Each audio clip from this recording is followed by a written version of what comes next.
Welcome back to the Road to National series. In today's episode, I'm going to take you through a lower max workout, and I'm literally just going to be taking you through the workout. So usually I do some sort of educational topic as well, but today I'm just going to be taking you through all of my thoughts throughout this workout while I was doing it and how I felt around it. So let me know if you prefer this style of video or if you prefer me to cover more educational topics whilst the video is playing. But first things first, this is me building up to my max effort variation for the week, which was a front squat box squat. I decided to do this because it was slowly overloading my knee. I've been working through a right knee injury, and this is the heaviest I've ever gone on a front squat variation. It was a bit easier because it was a box squat, and 170 kilos was a nice PR there. The heaviest I've done on any front squat variation before was 160 kilos, so it was quite an easy max effort. To be honest, I think I'd have been good for 180 to 190 kilos, but my right knee did feel it a little bit, and whilst I'm rehabbing this right knee, I didn't want to push it. I did the sensible thing and just took the 170 kilo PR. So I was happy with that, and happy to come back and beat that record at a future day when the knee is fully rehabbed.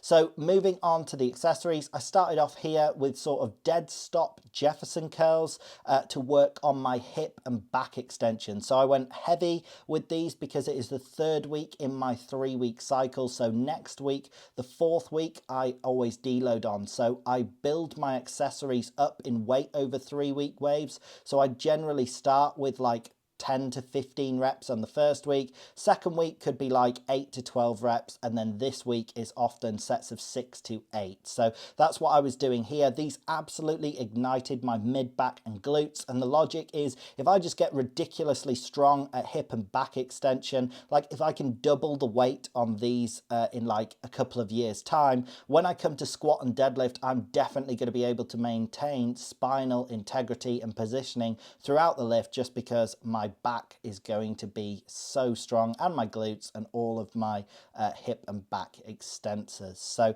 that's the logic behind them. Moving on to my second accessory of the day, it is single leg quad extensions. So as I mentioned earlier on in the video, I've been working through a right knee injury, and doing single leg quad extensions has been great for building up that strength on the right hand side and ensuring that when I'm training my right quad and knee, it's definitely doing all the work. If you do dual leg quad extensions, what I noticed was happening was my left leg was taking over quite a lot naturally because the right leg was feeling pain in the knee. So I've just massively dropped the weight down. This is the only accessory that goes against my principle this week of going heavier, and that is because I'm catering for my knee injury. So obviously if you have anything programmed, you need to cater it to your body and your injuries, which is what I'm doing here. So I went much lighter, and I think I did sets of 12.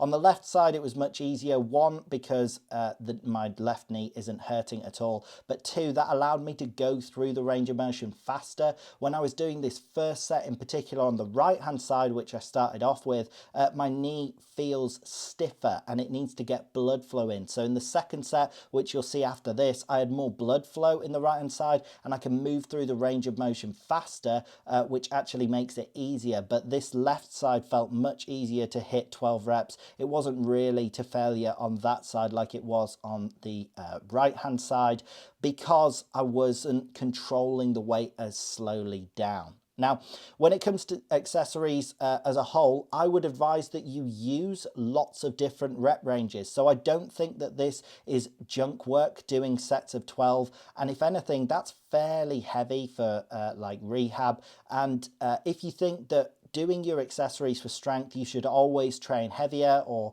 for muscle building, you might have been told, oh, you need to do like sets between 10 and 12 reps, or maybe as heavy as sets of 6, but only as light as sets as 15. I don't believe that. I think you can go way lighter to sets of like 30. That can build up tremendous work capacity in your muscles. So these sets, although they're higher rep than the rest of my accessories for this week, I definitely don't think they were wasted. They still pumped the quads up, which was great. I was still training hard and basically trying to go until my quads hit failure. And on this second set on both sides, that definitely was the case. Like, I'm not faking it with my face. The grimaces are real. I don't even know what's happening with my face when I'm doing movements.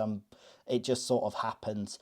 But doing higher rep sets can be great for building up your work capacity, which is going to allow you to do more total work. When you have a high work capacity muscles, you can train more times per week. You can recover faster in between sessions, and come competition day, you'll recover faster in between attempts. So you might think with powerlifting, what do sets of 30 have to do with a max effort sport, particularly small isolation sets of 30 on accessories? What does that have to do with heavy squat, bench and deadlifting? Well, if you build up a high work capacity in all of your individual muscle groups, they can then recover faster, and you'll be able to recover faster in between your training sessions, but also your attempts come competition day. So the next accessory here is my calf raises. Now, these are not the heaviest I've ever gone because the block I'm using is actually taller than what I used to use. So if you've been keeping up with the channel, you might be thinking, oh, he said he was going to go really heavy today, and I've actually seen him go up to like 160 kilos before. Yes, but that was on a smaller block. This one stretches my calves so much, and these felt very, very heavy at 130 kilos. Just keeping in line with the logic of all the other accessories for this week, which is to go heavy and try and work on the neurological adaptation. So I think my muscle mass in general is pretty good, and that's because I used to do more bodybuilding style work when I first started training. But since starting powerlifting, I think I can afford to work more on higher weight, lower rep sets because I need to develop my neurological drive. Most people who have my amount of muscle mass are, I think, way stronger than me, particularly if you look at powerlifting weight classes. So that's also why I'm working on heavy sets with less reps. Moving on to this accessory, which is hip abductions with a roller and a band. So this is just something I sort of rigged up myself. When I use the roller, it is much smoother than just kicking your leg out to the side with the band, and you actually hit both sides. If anything, my left leg, which is the left that isn't on the roller, was getting hit harder by this. It does feel a bit strange. Obviously, the band tension is not uniform, so you get way more tension at the bottom of the movement.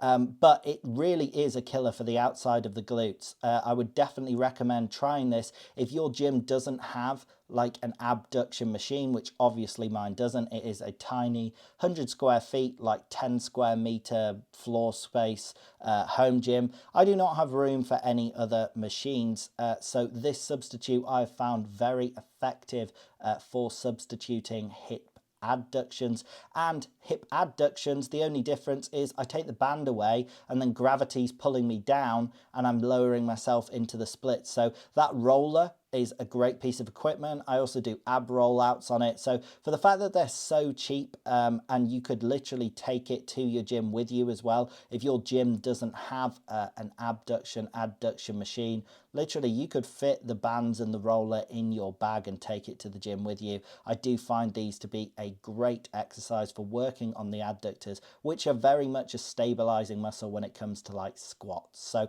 that is it for today's video. I hope you did in fact enjoy the video. If you did, drop it a like, drop it a comment, subscribe, click the bell, all of that good stuff, and have a great day.